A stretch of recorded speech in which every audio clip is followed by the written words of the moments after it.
Bueno, bienvenidos nuevamente a un nuevo episodio del Templo de Osler. ¿Cómo estás, Alberto? ¿Qué hay de nuevo? Hombre, Isaac, bien, bien. Aquí contento, pero pues dejarle dicho a todos pues que el día de hoy no nos acompaña Raúl, estamos a la espera de que se conecte, que ha sido pues hombre el alma de la fiesta de esto. Pero bueno, cumpliendo acá con un episodio más del Templo de Osler, hoy haciendo un capítulo realmente especial, ¿sabes? Un capítulo donde nos vamos a relajar y donde vamos a hablar de un tema diferente, de hecho, en compañía de un invitado con unas características diferentes. ¿De qué vamos a hablar hoy, Isaac? Hoy vamos a Cuéntanos. hablar de whisky, pero también vamos a hablar de medicina, de la evidencia que hay alrededor del consumo de alcohol. Y para eso tenemos un gran invitado, quien es Andrés Sánchez. Andrés es el CEO y el dueño de la empresa Whisky Malt Colombia. Él es el embajador para Latinoamérica de la marca Sacman, de la destilería Sacman, que es española. También es el embajador de otras marcas importantes escocesas para Colombia y se ha certificado en la Academia de Whisky de Edimburgo. Andrés, bienvenido. Isaac, Alberto, ¿cómo van? Buenas noches. Bien, hombre, bien, bien, No, bien. ¿Qué cuentas, Andrés? Cuéntanos no, de ti. ¿Cómo es eso? ¿Cómo fue ese recorrido que acaba de mencionar Isaac? bueno, creo que pues desde pequeño me tocó heredar la magia del whisky y al transcurrir los años y pasar por las empresas más importantes que hay en Colombia en cuanto a importación de whisky, pues fui anexando diferentes títulos a mi hoja de vida. Y hoy en día me puedo dar el lujo de decir que he trabajado con las marcas más importantes que hay en cuanto a importación de whisky que hay en Colombia, y ese es el reflejo de la Whisky Malt, ¿no? Hoy en día la Whisky Malt es el club de whisky más importante que agremia a los consumidores más geek, más nerd en Colombia, a todas esas personas que quieren conocer, que saben, que no saben nada, pero quieren aprender, a esas mujeres que quieren entender a su esposo, a esos jóvenes que quieren probar algo más que todo lo comercial que hay en Colombia. Eso es la Whisky Mal Colombia, un club muy bonito de solo amantes del whisky, nada más sino solo whisky. Pero yo tengo una pregunta.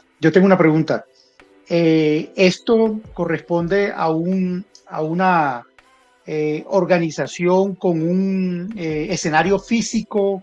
¿O esto qué es? ¿Cómo se accede a este lugar, este club? ¿Cómo se pertenece a esto? Bien, bien, Alberto, eso es una pregunta muy buena. Creo que la definición de club a nivel global es como pertenecer a un grupo selecto de personas que van a un establecimiento, ¿verdad? Sí, sí, Eh, de acuerdo. el establecimiento físico no lo tenemos porque como estamos a nivel nacional, tenemos que tener una sede en todas las ciudades. Amantes del whisky hay por toda Colombia, pero con la Ujú. educación que algunos de los integrantes están al nivel de otros, no lo hay. Entonces, pues, el club es solo sencillamente a esas personas que nos reunimos mes a mes en las diferentes catas, tanto como sean virtuales y, y presenciales, a disfrutar de botellas que no se consiguen y que nunca van a llegar a Colombia. Primero por el ABV, segundo por todos los temas gubernamentales que hay en Colombia, pero solo y sencillamente reunidos por una pasión, que es el whisky, Alberto. Rápidamente, Ok. Andrés, ¿dónde pueden encontrar nuestros seguidores a Whisky Malt Colombia? Pues así igual que el Templo de Osler, también nos encuentran en YouTube, estamos en Instagram, estamos en Facebook y TikTok, la tendencia, ¿no? Perfecto. Bueno, lo primero que yo quiero decir es que, dado que esto es un podcast con orientación médica, lo primero que vamos a mencionar es que no vamos a favorecer de ninguna manera el consumo de alcohol. retomando las palabras de uno de los médicos que fue gestor de uno de los estudios que vamos a mencionar, una de las recomendaciones que me pareció muy, muy interesante es de que si una persona no toma, lo mejor es que no inicie a tomar, pero si ya toma, que lo haga con moderación.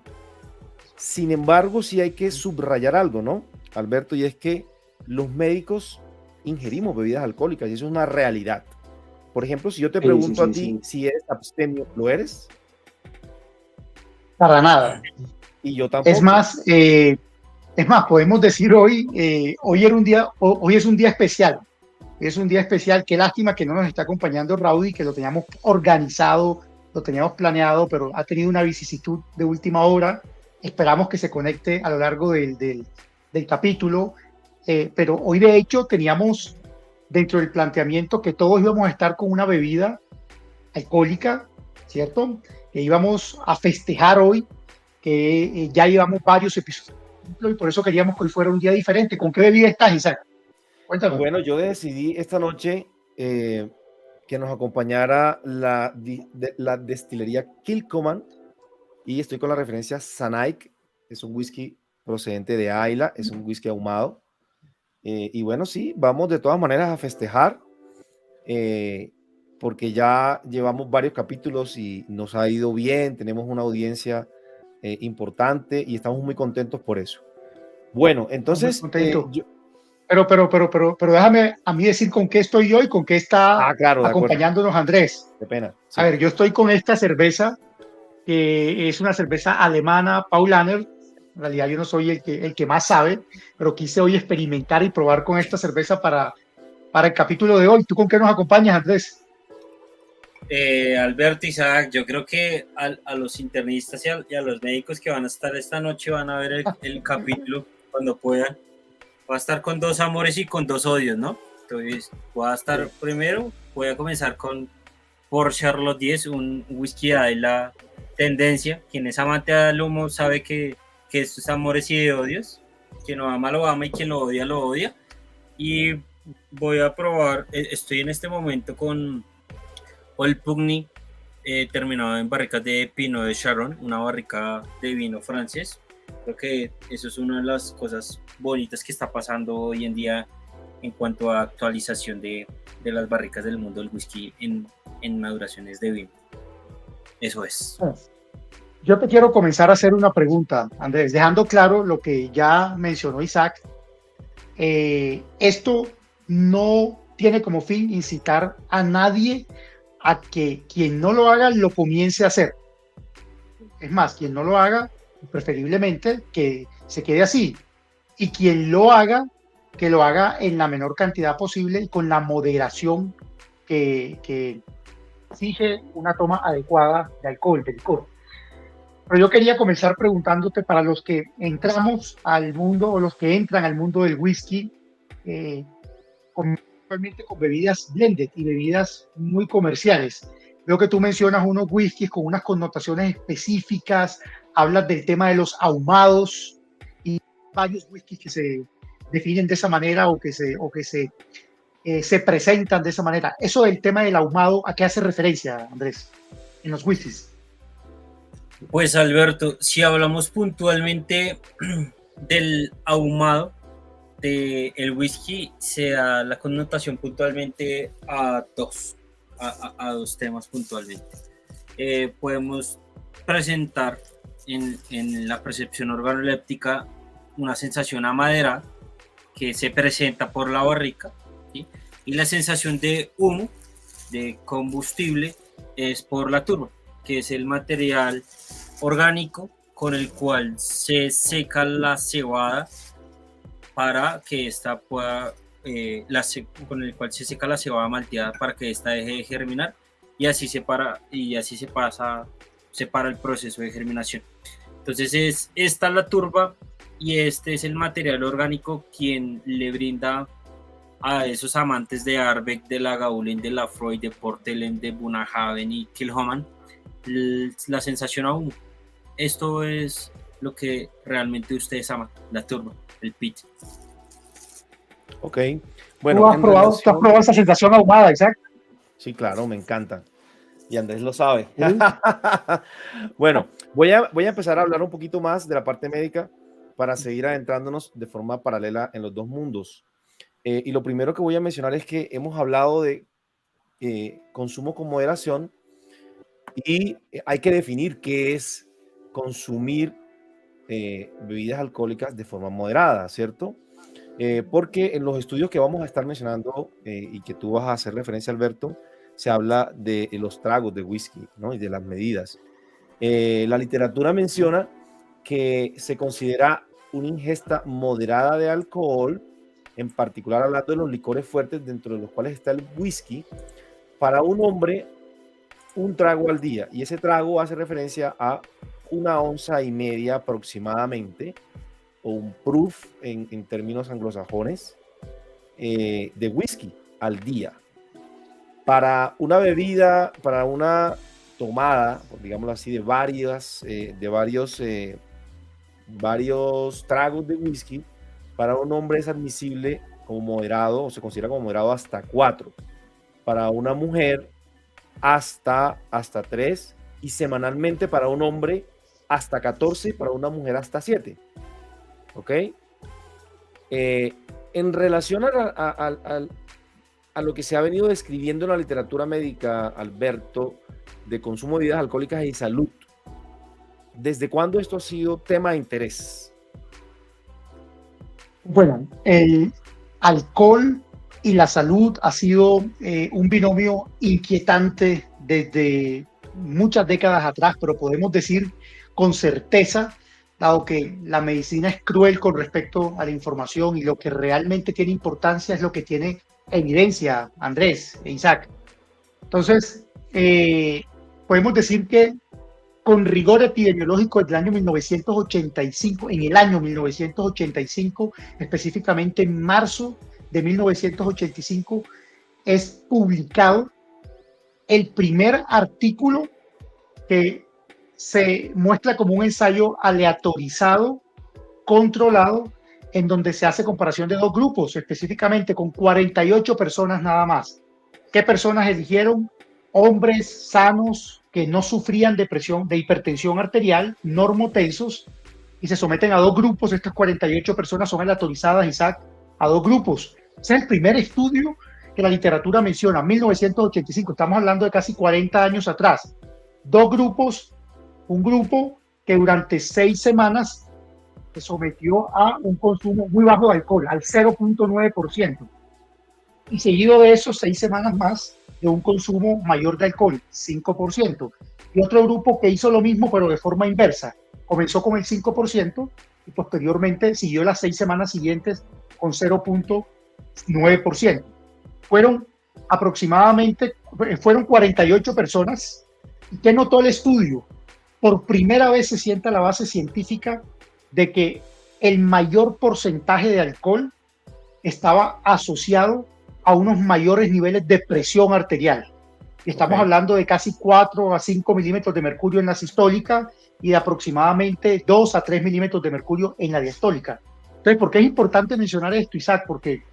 Y Andrés, porque esta fue la primera referencia que se hizo aleatorizada, controlada en la literatura médica, en donde el alcohol se relacionó a un evento cardiovascular de importancia como era la presión arterial, entendiendo que 1 milímetro de mercurio es la diferencia entre tener o no tener hipertensión, Isaac.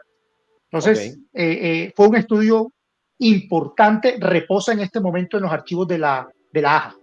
Muy bien.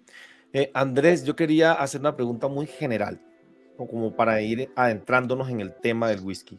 ¿Cuál es la diferencia entre un whisky blended y un single malt o whisky de una sola malta? Creo que antes de responder esa pregunta, que es una pregunta muy importante, Isaac, ahorita venían mencionando los dos el enlace que tiene el whisky y la medicina, y esto es una historia muy bonita que se adentra desde 1600, 1700, cuando llegan los monjes predicadores del cristianismo, y estas personas literalmente eran estudiantes de medicina en esos tiempos a su manera, ¿no? La medicina de esa manera. Y llevan sí o sí un alambique donde no solo destilaban cereales, destilaban también especias y demás para sus ritos, para sus sanaciones, y así se llega al consumo de alcohol y la medicina. Realmente los monjes predicadores le daban a sus fieles creyentes unos drams, unos tragos, unos sorbos, para que estos se sanaran, pero realmente no era sanación, sino embriaguez. Y desde allí, cuando el primer manuscrito lo dan en el whisky escocés en 1494, con el monje Fraile Cork, en la bahía de Lindores, desde ahí todo lo medicinal y el whisky siempre ha estado enlazado, porque muchas de las enfermedades que típicamente tienen mitos las personas naturales son sanadas o curadas con alcoholes de alta calidad, ¿no? Y pasando a responder tu pregunta, creo que es una pregunta globalmente en tendencia, pero para no irnos a una explicación muy técnica, el blend es un whisky de mezcla, donde esta mezcla se hace en diferentes destilerías y tiene que ser de cebada malteada y de grano, de diferentes destilerías. Y el single malt lo radicamos en una sola destilería con whisky de solo cebada malteada. Es eso. Ninguno es mejor que ninguno. Todos tienen sus tipos y sus mercados, pero si hablamos de suavidad, ¿sí? O de consumo masivo, entre el 80 y el 90% del whisky que se produce en Escocia es para blend. Okay. O sea, que podemos decir que los singles son una forma especial del whisky, es una forma casi que exclusiva del whisky. Para hacerlo un poco más fácil de entender, Alberto y los oyentes, un blended es como una ensalada de frutas donde las diferentes destilerías y los diferentes whiskies nos muestran diferentes sabores, ¿sí? Como de las destilerías, y un single malt es como una fruta puntual, para que me puedan entender de una manera. Perfecta analogía. Perfecta analogía. Okay. Fíjate, Isaac, que la historia, haciendo el cotejo de lo que vamos aprendiendo con Andrés y lo que fue mostrando la evidencia a lo largo del tiempo, la evidencia ha sido controversial con respecto al consumo de alcohol y la salud. Si queremos hablar de alcohol y salud, nos tocaría empezar a tocar tópico por tópico, lo que haría esto extenso e interminable. Alcohol e hígado, patología hepática, alcohol y enfermedad cardiovascular, riesgo cardiovascular, alcohol y cáncer, alcohol y enfermedades psicosociales, y dentro de ellas la dependencia, que no podemos dejarla de lado, el alcoholismo, pero refiriéndonos, continuando en la línea del riesgo cardiovascular, posteriormente hablaremos de otra cosa.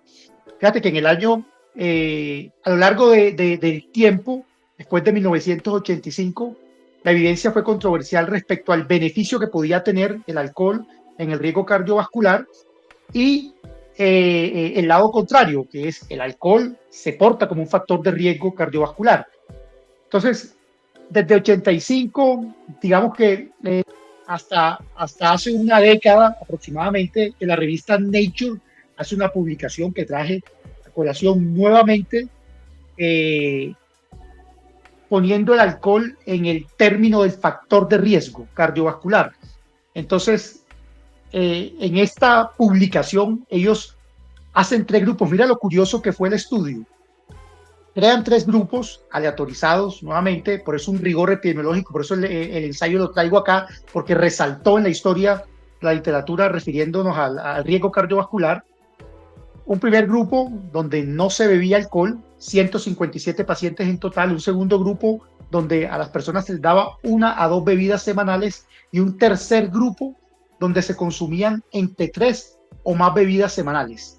Esto se observó por un plazo de 8 semanas, 157 pacientes, y el resultado, para resumirlo, como era de esperarse en estudios anteriores, el consumo de más bebidas alcohólicas se asoció de forma lineal, mira el término, de forma lineal, a unas cifras de presión arterial más elevadas. Esta publicación fue en el año 2010. Nuevamente retomando el riesgo cardiovascular. ¿Qué nos decías, Isaac? O sea que en ese estudio ya se habla del factor de riesgo, ¿no? Factor de riesgo. Ya se habla del alcohol como generador de cifras tensionales más altas. Y sabemos que cifras tensionales más altas en todos los escenarios y desde la se mire, incrementa el riesgo vascular. Como lo dije anteriormente, 1 milímetro de mercurio hace la diferencia entre tener o no tener hipertensión Pero arterial. el estudio fue Estamos para solo incremento del riesgo cardiovascular o para incremento de cifras tensionales. No, incremento de cifras tensionales. Okay. Estamos hablando de, y esto fue medido con equipos electrónicos, en este estudio específicamente con monitoreo ambulatorio de presión arterial. Correcto, o sea, hasta ahí vamos hablando es de incremento de cifras tensionales. De acuerdo. Muy bien, Andrés, entonces, dirigiéndonos hacia el whisky como tal, mi siguiente pregunta es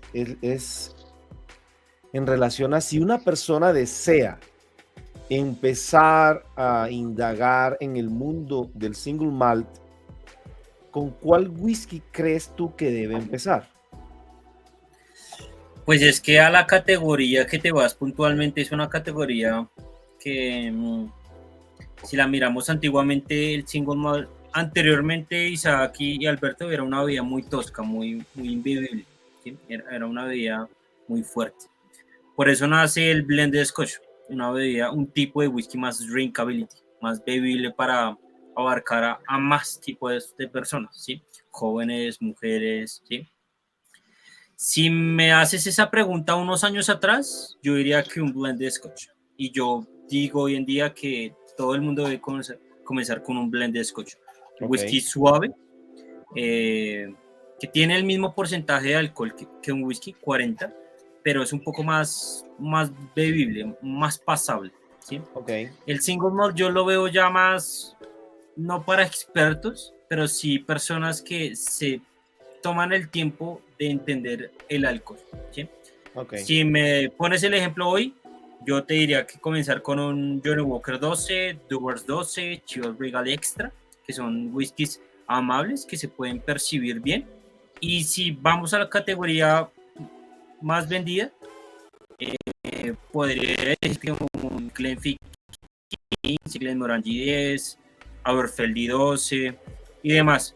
Hay personas como ahorita que mencionaban que comenzaron tomando whisky ahumado de Islay.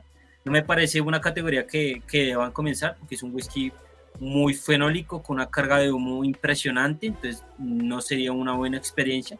Creo que es una experiencia que, como a todos nos pasa, ¿no? Todo es por gustos adquiridos. Cuando somos pequeños no nos gusta la sal, las especias, los condimentos, pero a medida que vamos adquiriendo años, ya nos gustan los encurtidos, la sal, el cebollín, las especies. Eso pasa en el mundo del whisky. Creo que son gustos adquiridos. Interesante explicación, ¿no? ¿Ah? Digo, interesante explicación la que está dando Andrés. Lo de los gustos adquiridos, porque tal cual sucede. Sin duda, sin duda.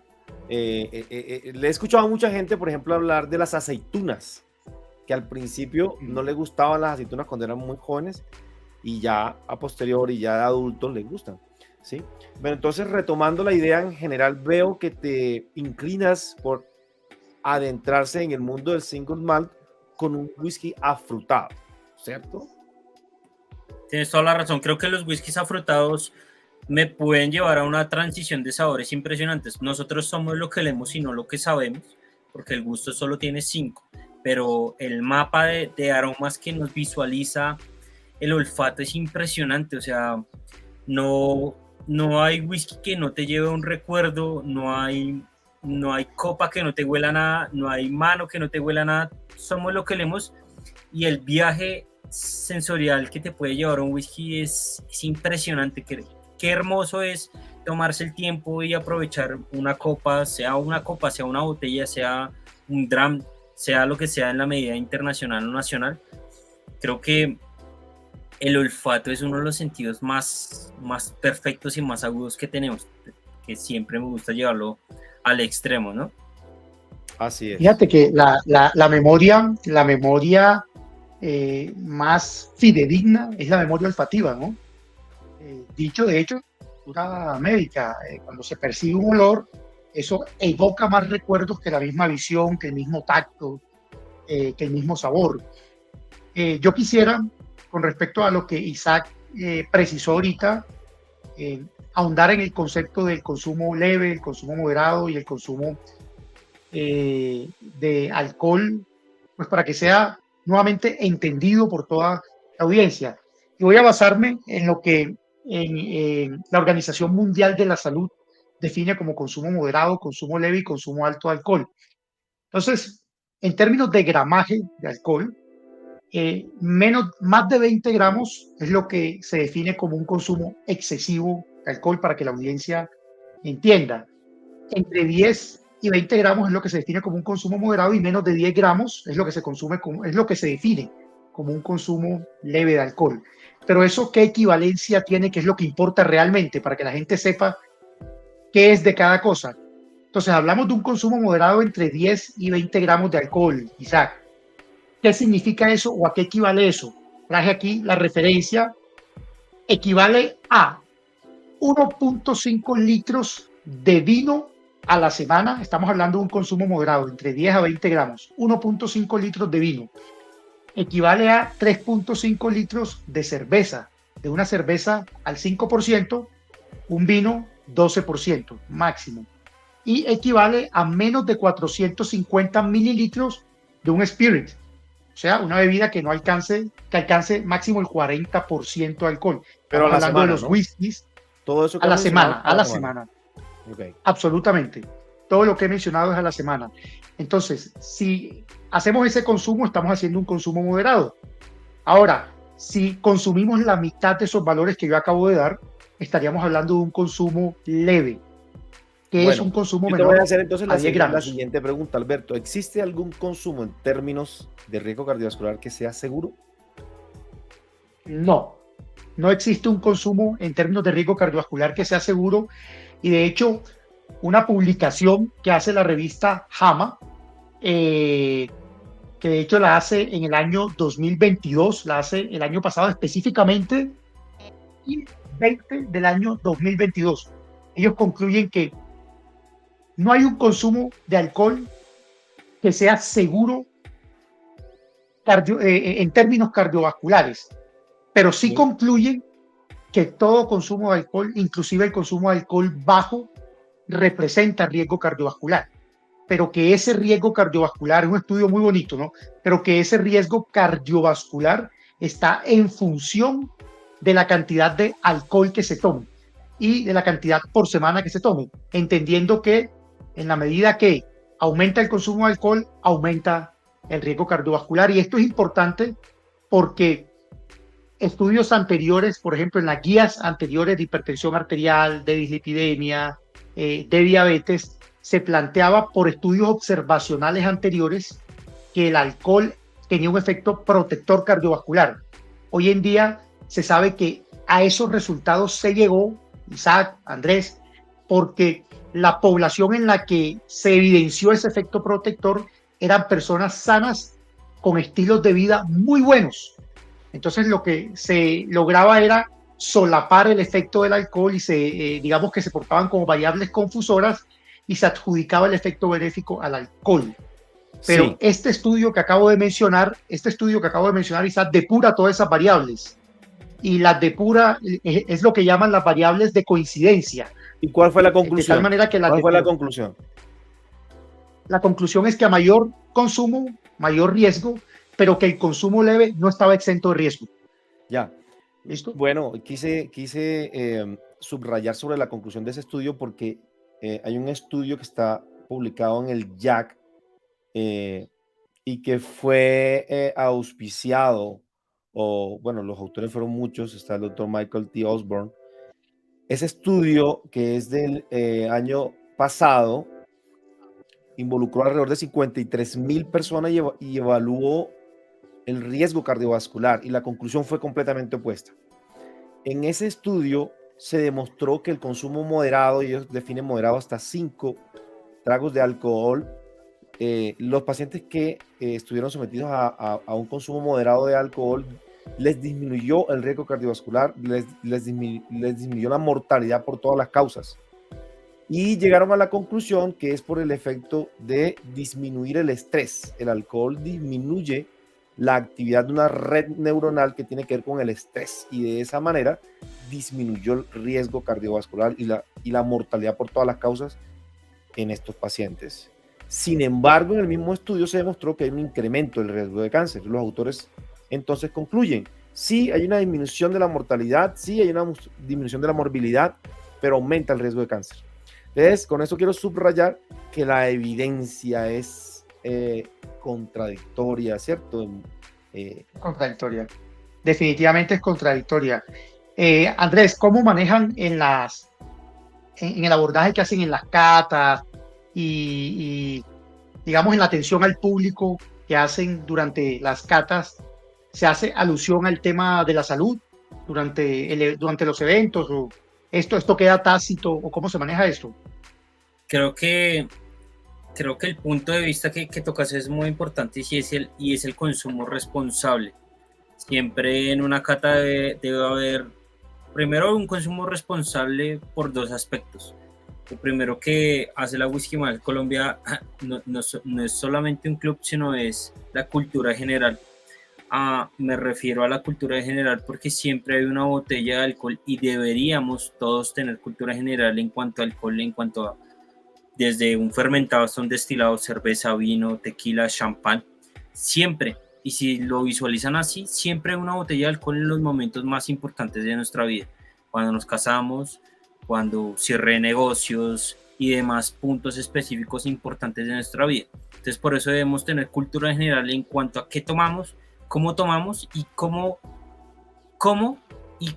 lo acopla mi cuerpo y cuánta ingiere de alcohol necesito si voy a tomar diferentes tragos en la noche o en la tarde. Entonces es muy importante en las catas siempre consumo responsable y es el agua y la medida internacional de whisky, que es un dram, que viene siendo 25 a 30 mililitros para todas las catas, porque siempre menos es más.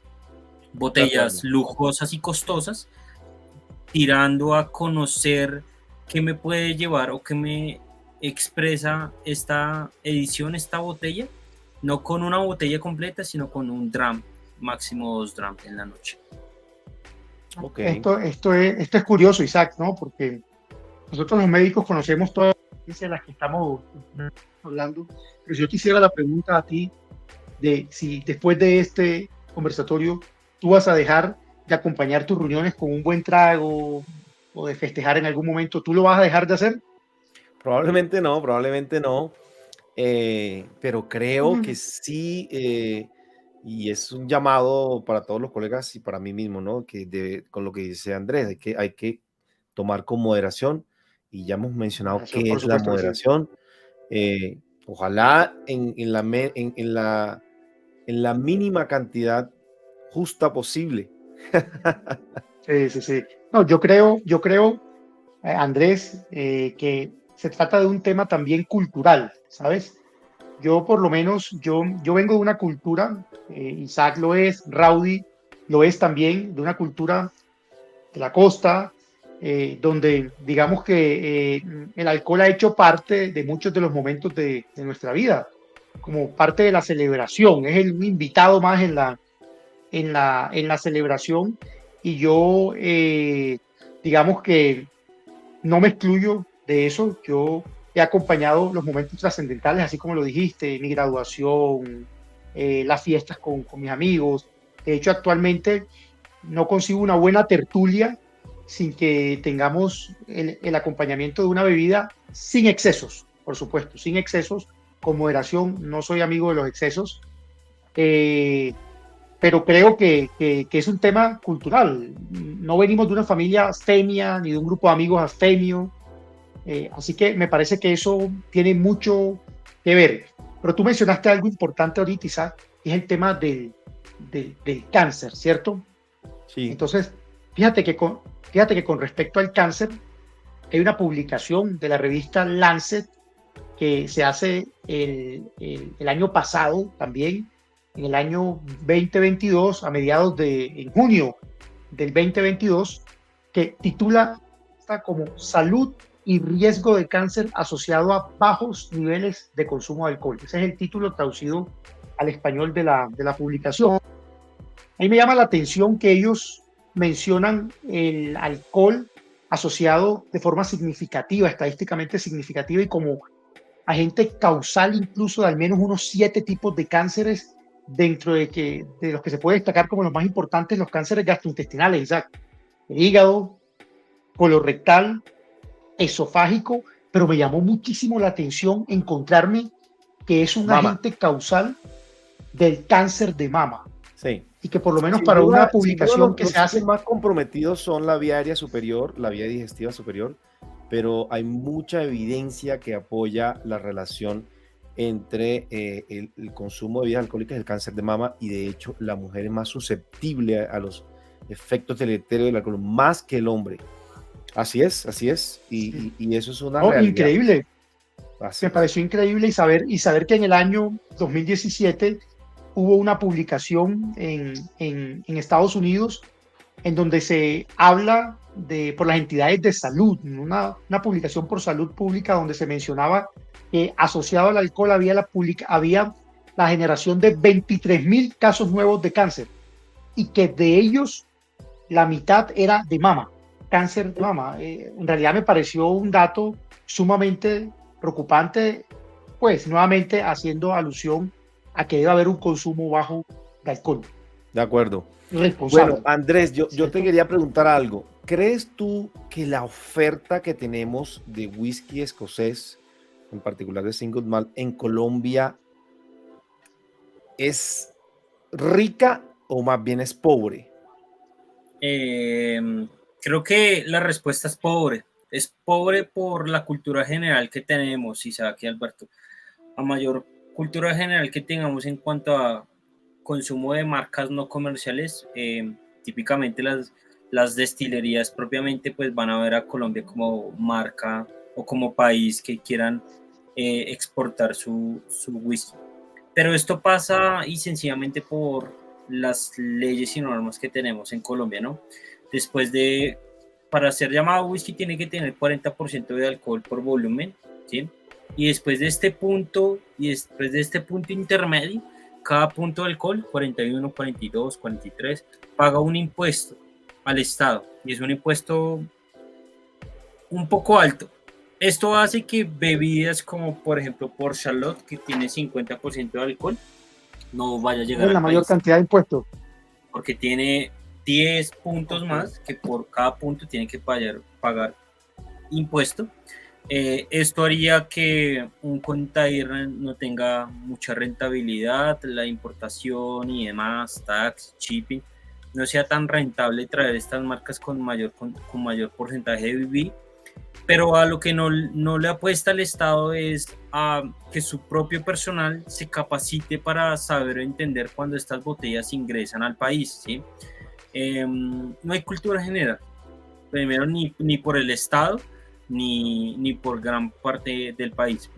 Es un núcleo muy pequeño de personas quienes tienen cultura general en cuanto a consumo de whisky, pero quienes tienen cultura general del whisky no consumen las marcas comerciales. Ok, yo quiero hacer una acotación importante y es respecto al exceso, Alberto, para hacerlo un poco más práctico. Si nos sentamos en este momento a tomar whisky, ¿a partir de cuándo ya estamos incrementando nuestro riesgo por el consumo de whisky? Por ejemplo, en este caso que estamos hablando en particular. Entonces yo acá tengo, por ejemplo, los medidores de lo que son un trago, ¿no? Este tiene una onza, esta parte acá, y este tiene 1,5 onzas.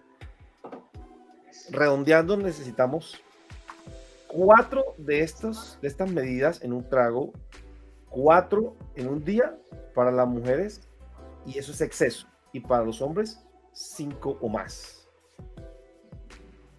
En una ocasión nomás, ¿no? ¿Me hago entender? Ok. ¿Sí? Voy a servir uno para ejemplificarlo. Para hacer el ejemplo bien. Hay un punto muy importante que ahorita estaban mencionando sobre el género, y es que hoy en día en la industria del whisky las mujeres tienen mayor no mayor aceptación, sino que se comprobó científicamente que su percepción organoléptica está a niveles luz que el hombre. El olfato de la mujer es impresionante, literalmente tiene un sexto sentido y por eso hoy en día El olfato para todo, ¿no? con grandes destilerías, sí, tienes toda la razón, no solo para la producción de whisky, pero hoy en día una de las destilerías más importantes como lo es Macallan con Polly Logan, Benriach y Glendronach con Rachel Barry y demás Dewar's con Stephanie McCloy. Grandes marcas y grandes destilerías vieron el potencial que tiene la mujer en cuanto a percepción organoléptica, no solo para la creación, sino también para la mezcla de barricas y visualización de whiskies a futuro, ¿no? Es importante esto, ¿no? Sí, si yo te preguntara, Andrés, ¿cuál de estos whisky single malt que acabas de mencionar, ahumados, con mezcla de turba, en fin, ¿cuál sería el precio si yo quisiera acceder a un whisky de estos? ¿Cuál es un precio promedio? Es una pregunta importante y también bonita, Alberto. Muy buena pregunta. El precio no hace la calidad del whisky. No lo hace. Hay botellas que valen de 30 a 100 dólares y son impresionantes, expresivas, pero si hay algo que es contradictorio, es que desde mi punto de vista, los whiskies jóvenes son muy expresivos. Te muestran lo que es la destilería, te dicen, no, esto es blanco, esto es negro, usted le gusta así, bien, pruebe, siga probando diferentes edades, si le gusta, mis whiskies jóvenes. Entre mayor edad tenga un whisky, sí, se vuelve más complejo. La complejidad en la maduración es más difícil de identificar tanto en olfato como en gusto. Entonces, para mí no debes comprar, o sea, no debes comprar inicialmente whiskies con una maduración muy alta, 18, 21, 25 de ahí en adelante, sino primero para los jóvenes, mira que te expresan, a qué experiencia sensorial te llevan y así puedes viajar a un camino bonito. Pero ¿cuáles serían mis favoritos, sí o no? Creo que eso es de gustos, colores, creo que eso es de momento, compañía, ciudad. Hay muchos factores los que hacen whiskies favoritos pues, en la noche, si estoy con mi papá, si estoy con mi pareja, si acabo de cerrar un negocio importante. Creo que la euforia también es un ítem también importante en el consumo del alcohol. Entonces hay muchos factores, pero para mí todos son buenos, hay unos mejores que otros, pero todos son buenos. Quiero confirmar lo que tú dijiste, Andrés, porque hace poco tuve la oportunidad de probar el GlenAllachie Cuvée Wine Cask Finish, que es un whisky de un valor moderado y no me gustó mucho. No me gustó mucho, tengo que admitirlo. Y con eso confirmo lo que acabas de decir. Lo siguiente que te voy a preguntar te va a comprometer con la audiencia. Hace poco tembló en Bogotá y quiero hacer una pregunta hipotética. Si volviese a temblar de forma súper intensa y estás allí y muy cerca de tu colección de whiskies y tienes que salir corriendo y probablemente todo se vaya a perder, si te pongo a escoger 3 botellas para salvar, ¿cuáles salvarías?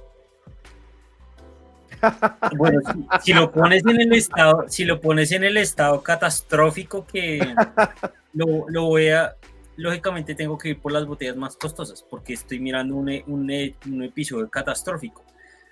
¿A qué me voy? Que con el valor de las botellas costosas puedo suplementar algo de los gastos que vaya a pasar después de este episodio. Pero si es un pequeño temblor y que yo sé que voy a cambiarte la pregunta. Se acerca el fin del mundo y te escogen como el único sobreviviente a la humanidad y te dicen, Andrés, por tu conocimiento debes llevar solo 3 para el nuevo planeta, solo 3 whiskies para que los degustes. ¿Cuáles escogerías? Creo que escogería botellas que me hayan marcado momentos especiales, no el valor. ¿Cuáles son las de Andrés? hace poco cumplió mi pareja y nos tomamos un tomatín de 1997, es un 13 años embotellado por Pierce, una embotelladora independiente, es solo Sherry Cask, solo se hicieron 314 botellas para el mundo, nos tomamos una, pero ahí queda la otra. Esa sería una. Por el momento que no la tomamos, la buena compañía. La otra sería Kilhoman, no sé qué Kilhoman, sería algún Kilhoman, por la experiencia que tuve con Anthony Wills de probar el New Make, de tocar la cebada, de sentir la brisa del mar en la cara, el rocío del mar en la cara, sería Kilhoman como marca. Y la otra sería Jameson. Jameson fue mi whisky principal que me abordó en la industria del whisky, aunque es un Irish whisky. Creo que Jameson tiene un lema muy bonito que es el Sin Metal, que es sin miedo, ¿no? Que es una frase, un paradigma, que ir tras la corriente. Creo que esos serían mis tres whiskies que llevaría. Yo estoy de acuerdo con Andrés en el tema de que no hay comercio de algunas formas de alcohol aquí en Colombia, unas formas de alcohol que son selectas y solicitadas por grupos pequeños. Yo tengo que confesar que yo no soy muy amante del consumo de whisky. Lastimosamente no tengo el conocimiento que tienen ustedes dos respecto al whisky, estoy aprendiendo aquí, pero sí soy coleccionista de rones, me encanta el colección de rones y tengo una colección bastante grande de rones de todo el mundo. Pero me pasa lo que Andrés mencionó ahorita, no tengo los distribuidores que me puedan traer los rones que quiero, esos rones exóticos de las Antillas, entonces me va a tocar echarte mano a ti a ver a quién me recomiendas para que me traiga esas rarezas de las Antillas y de todos esos lugares del mundo, Andrés. Y bueno, Isaac, yo no sé qué mensajes existiría para la audiencia en este momento. Completamos 47 minutos. De acuerdo, yo creo que ya vamos a ir cerrando. Yo quisiera pedirle a Andrés que les dé un mensaje final a nuestra audiencia en relación al whisky, al consumo responsable del whisky, y una invitación tal vez a que conozcan más acerca de esta bebida o agua de vida. Cuéntanos algo, Andrés, como palabras finales. Bueno, principalmente a ustedes, muchísimas gracias por este episodio, por este capítulo, y a todas las personas que nos vayan a ver a futuro. Es importante que vean este tipo de episodios y de capítulos en cuanto a cultura general, no solo de whisky, sino de medicina, porque realmente están muy empalmadas.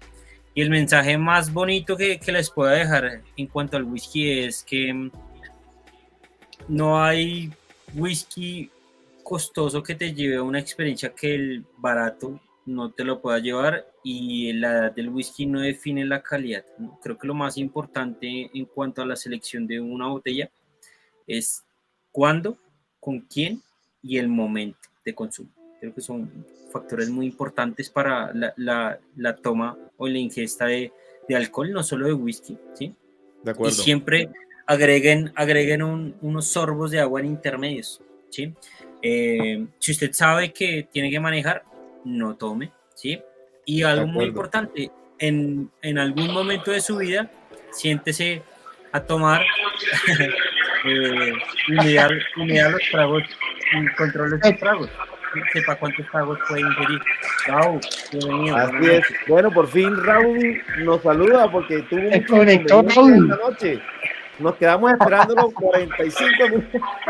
Oigan, pelado, profe, maestro Andrés, muchísimas gracias por aceptar la invitación aquí en el Templo de Olner. Bueno, cumpliendo con compromisos desde el Distrito Federal, hoy aquí en Ciudad de México, conectándome. Este espacio es sido especial para mí porque ya lo habíamos platicado con el profe Isaac, que también soy un fanático del whisky. Entonces, nada, hoy creo que me toca por un tequila. Estoy medio ubicado aquí porque ya está la cosa como que arranca. Aquí está una hora, profe, nos equivocamos en el tiempo, que está un poquito más temprano que allá. ¿Cómo ha transcurrido todo? Bien. Ya de hecho estábamos cerrando con Andrés. Palabras finales, Andrés, y también ya va a despedirse Alberto. Pero qué bueno que te hayas conectado para saludar a nuestros seguidores. Logré, Sí, logré, hombre, logré. hiciste. Este espacio seguramente me toca vérmelo completo porque no. Y nada, mañana tenemos, digamos que venimos también en representación del Templo de Olher a hacer presencia aquí en Tustla para poder que la gente siga conociendo este proyecto tan interesante que estamos llevando a cabo. Excelente, excelente. Deseamos que te vaya muy Excelente, bien sí, por allá, sí, sí, Raúl. no. Que te vaya muy bien por allá y estábamos cerrando, comentando pues los puntos claves de lo que hemos hablado. Ya Andrés nos acaba de dar sus mensajes finales y nosotros queremos concluir comentándole a la audiencia que quien no lo haga porque no ha querido nunca hacerlo, pues que se mantenga en esa posición, pero si decide hacerlo, debe hacerlo en cantidades bajas, lo más cercano a la abstinencia posible, dice la literatura médica. eh, Definitivamente el consumo y la cantidad está de la mano con el factor de riesgo. El factor de riesgo cardiovascular puede aumentar cifras tensionales, está relacionado a algún tipo de cánceres específicos, dentro de ellos mama y cánceres gastrointestinales, dentro de los que destaca hígado, colorectal y esófago, y no podemos desvirtuar esto, así que a pesar de que acompaña nuestros momentos y a pesar de que la gozamos con esto y que hace parte de un tema cultural, debemos hacerlo responsablemente, Raúl. No, yo lo sé, a veces, y como un día lo platiqué con ustedes, soy un ser humano, a veces de alguna otra manera hemos abusado de las bebidas alcohólicas y de paso entramos en un estado de intoxicación aguda, pero no es lo recomendable. Lo habíamos platicado con el profe Isot y con usted, maestro, que ninguna cantidad es recomendable, pero hace parte de nuestra cultura. Un día un profe me dijo, Raúl, los momentos más épicos de la vida han ocurrido alrededor de las bebidas alcohólicas, del vino, del whisky, del ron, Es cierto. del tequila. Hasta la última cena. Por supuesto, ese era el ejemplo que iba a poner. La última cena, Jesús le brinda vinos a sus discípulos. Tomen y que beban. Claro que seguramente es algo muy simbólico. De pronto ni siquiera ocurrió así que le dio vino ni absolutamente nada de eso, pero que en consecuencia han marcado nuestra historia. Claro, cuando ganan la Fórmula 1 destapan una champaña, el que gana el Giro de Italia le dan una champaña. Quizás en los momentos de firmar un contrato muy especial, uno decide tomarse un trago de whisky, ¿no? Entonces, nada, hace parte de nuestra vida. Creo que todo con moderación se complementa con todas las cosas que uno hace. Muy bien, entonces gracias a todos por la asistencia a este nuevo episodio del Templo de Osler. Andrés, un verdadero placer tenerte esta noche. Alberto, gracias por tu compañía. Raudy, que te vaya muy bien en tu viaje y gracias por lograr saludarnos este día de hoy. Logré. Andrés, muchísimas gracias. No, a ustedes muchísimas gracias por la invitación. Ok. Chao. Chao pues. Vemos. Bye.